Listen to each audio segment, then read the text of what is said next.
next to you, the person you've been talking to, and we'll move on here. Okay.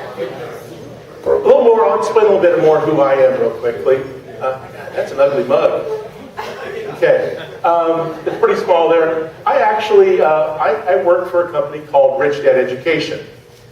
I, on top of working for Rich Dad Education, have another great opportunity. I get to work with Robert Kim and his staff personally. My brother and I do. My brother and I, the reason I was talking to Marcus about the cash flow game is my brother and I are Robert and Kim's official cash flow game moderators. We've moderated over 3,000 cash flow games in the last probably 4 years. We go all over the country. He wants us to go to Russia this year. I don't know if that's going to happen. It was kind of last year, but it hasn't happened yet. But, you know, working with Robert, how many people in here read Rich Dad Poor Dad? If you haven't, I highly recommend it. If you're already investing and you haven't read it, it'll open your eyes to a whole new system. But no, this is who I work for, or I don't really work for. I contract. I'm an independent contractor, but I go out and I work with the people like the Chambers personally and teach them how to invest. I come in their market. I work for 3 days. I've been over in go ahead here. Okay, I've been in over 100 unique markets in the last 8 years. That's a lot of places. That's probably light on the light side. I've been to 4 different markets in Montana. I've been to Alaska, pretty much all over Alaska. I've been to 49 of the 50 states. I've not been to Hawaii and Metro yet. Because if I go, I probably have to take my family, and I won't get a lot done. So it's just one of those things, I probably won't go there. So. But I've worked with over 1,000 plus investors, between training them one-on-one, training them in groups. Invested in business in multiple states. Like I told you, I have rental properties, Chicago, Texas, had property in Florida, sold it before it was really good, lost $45,000 in 6 months in Vegas, even when the market was good. That's a whole other story. But, you know, it does happen. Okay? Lifelong entrepreneur. Okay. That's me. Okay? You're saying, what am I here talking to you about? You know, why are we in this room? Why do I need to learn about investing in other markets? How many people think that Kansas City is the best investment market in the country? Okay. I'll argue a little bit. I look at things on a statistical basis. Okay? There's a lot of things I look at. Okay? One of the things, I'm a stat person. I'll do numbers all day long. And to tell you the truth, and I'm not condemning or saying anything, I have a high school education. I tried college 3 different times. I have a vision problem. I can't read for long periods of time. And I grew up in a point where there was no audio books. It was either Braille or print, and I refused to learn Braille. But that's optional. But no, I always tell everybody that my father was an entrepreneur, and I don't think there's anybody who really knew my father here, but some know from my stories that I've talked about. I talk about him a lot. He was my rich dad. He's a gentleman who was a naval aviator in World War II, flew SBD bombers in the Pacific. He did a lot of things, and he showed me how to treat people and how to give. And that's one of the reasons I teach, is to give back. I've been very fortunate in my life. I've done a lot of things. I've had a lot of opportunities. I've served on national boards. I've been able to travel all over the country. And I do have a 7-year-old at home. Sorry. Vibrate it. That's good. I have a 7-year-old at home, and he's everything to me along with my wife. But I leave him for 3 or 4 days at a time. I'm leaving him for 7 days, but I've been home for 21. So, it gives me the opportunity to do what I want to do. Let's talk about there's 5 things you should really look at when you're looking for a turnkey investment. Why am I looking for a turnkey investment? Any ideas? Well, that's exactly right. I don't pick up more than a pin. Have I done rehabs? Yeah, done all kinds of them. Will I do them again? Probably. You know what? You get to a point in your life. How many people in here have been investing for more than 8 years, 9 years? Okay. How many people have owned rental property for more than 9 years? Okay. And you're still not just picking up pins. Okay. You have to learn that is the only tool you should use, because the more you try to do yourself, the more it's going to take away from doing other things. How many people are still working their 9-to-5 jobs in that group? In that group that has been rental property for more than 5 to 6 years? Okay. You know, there's not a problem with it. You might like your job, but you know what? I like to be able to do the things I like to do. The first of all thing we need to look at is what type of investment are we looking for? Okay, we're looking for a single-family home. We're looking for a multi-family home. How many people in here have ever thought of using new construction as an investment for rental property? Anybody done it? Phenomenal return. What do we get with the new property? Everything's new. We get a year warranty from the builder, so our first year of maintenance is nothing. So, yeah, it's all new.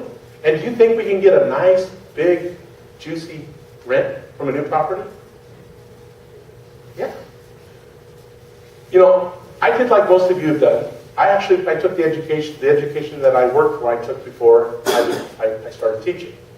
We went out, and I actually, in this market, we bought $30,000 and $40,000 homes. Put people in there. What's your exit plan?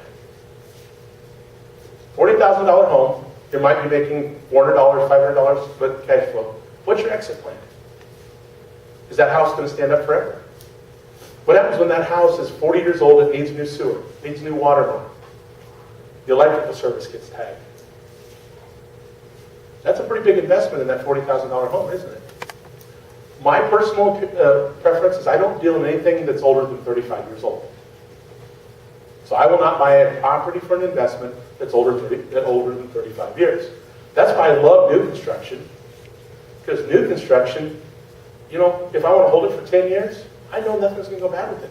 If it's a 35-year-old home, I've probably got a 5-year plan with it. But you always have to have a plan for what you're doing. Okay. Next thing we have to do when we're looking for doing investments, we need to identify the areas that we want to invest. Okay? One of the things I look for is job growth. Do we have an employment problem in this country right now? We do. We have a problem. There's certain parts of the country, there is no jobs, there's actually loss of jobs, and there's not a lot of growth. So what does that, do you think, does to the economic condition of the area? It causes it to go down. It does not support the house prices. Okay? I told you I'm very big on statistics. So I'm going to show you a lot of statistics tonight. If you have any questions about them, raise your hand. But I'll try to go through them. Okay. Is there steady job growth in the region? One of my first questions. And if anybody, I did not bring any printouts of my deal here, I'll be glad to send them to you. I'll give you my email at the end. Just email me, and I will make sure that you get it, because there's a lot of information here. Okay. I use a lot of different websites, and I'm a cheapskate. I don't pay for websites. I go to all the free stuff I can get. To me, this is one of the best ones that I've come up with. It's called departmentofnumbers.com. Okay? It's got a lot of good information on it. Okay. One of the things it has is job growth. And I pulled up the Kansas City market here, and this is actually October's numbers. In October, there's two different reportings, and I'll talk about those in a minute. But in October, there were, in Kansas City, the CES reported 993,800 jobs. There was a monthly growth of 2,300 jobs, and for the year there were 6,000. The CPS, which is another reporting agency, had the numbers fairly close. Job growth was less. It actually showed that there was a negative job loss in the city. Okay? You're asking, what are those two deals? Okay, well, I put them all out here. Okay? This is the current employment statistics, CES. Okay, each month the current employment statistics program surveys 141,000 businesses and government agencies, presenting approximately 486,000 individual work sites in order to provide detailed industry data on employment hours and earnings of workers on non-farm rural payrolls. So that is the CES. Because you hear in the news sometimes these are adjusted numbers or CES or whatever. This is what they actually mean. Okay? The other one is called the current population survey. And this is actually done by the Bureau of Census for the Bureau of Labor Statistics. It provides comprehensive body of data on the labor force, employment, unemployment, persons not in the labor force, hours of work, earnings, and other demographic and labor force statistics. So this one goes to the people. The other one is actually the businesses. Okay? Does that make sense? Can we have variances because of that? Is it good to have both of them to kind of look at? Okay. This is the Kansas City. This is going back to October 11th. I actually look at an 18-month deal, okay? So you don't have to add all these numbers up. I put it on a graph for you. There's the last 18 months in Kansas City. That's how the jobs have gone. We've gained jobs and we've lost jobs. About here, we had about 1 million. Whoa, how'd I get the million? Okay, we'll double check those numbers. We had a large spike, but then we had a loss. Was there a loss last year? Did we have a company move out in July, August, September? Did we have some companies move out of Kansas City? Close plans? Seasonal? We had a couple move over to Kansas. Move over to Kansas. Well, this is the whole metro area, so. Interstate Bakery is a huge one that closed down. Ford laid off a bunch of people. Yes, so see, I mean, there's things that happen. But I'm looking here for job growth. Do I see job growth? I did see some, but then we lost everything that we gained. So that's why I look at the Kansas City market. There's not job growth there. Okay. I have to be honest with you. I do some marketing and I work with a company out of Texas. But it's how I found the Texas market. So I'm going to show you what I think is one of the hottest markets in the country now, which is Dallas, Fort Worth, San Antonio, Houston market. But I'm going to show you why I think it is. This is what I call a perfect storm. Okay, Dallas, 3 million, 3,000,012. Last month they gained 11,700, 10,000. Look at the year-to-year data. 66,000 growth, 74,000 growth. Okay? During this entire period of when we had this turn down, Texas has had more job growth than all the other states combined. Okay? Once again, the 18 average, and I put it on a chart here. Is that job growth? This is what your chart should look like. Okay? Is unemployment decreasing in the area over the last 18 months? Let's look at Kansas City. Once again, it's about 18 months. There's what the chart looks like. It is going down. We've had a pretty good loss. We've gone from about less than 90,000 down to less than 65,000 unemployment. That's a good deal. As a percentage, it does about the same thing. So right now you're running about, I got it here in a little bit, I think it's like a 6.2% unemployment rate, which is pretty good. Okay, let's look at Dallas. Dallas is about the same thing. They had a lot of unemployment.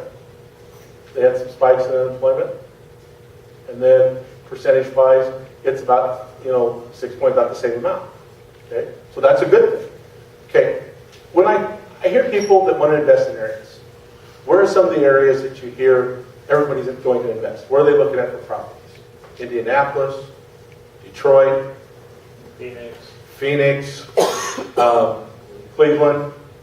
Okay, why do they want to go to those markets? Property's cheap, okay, and they get rent for it. I just mentioned in the Detroit market last month.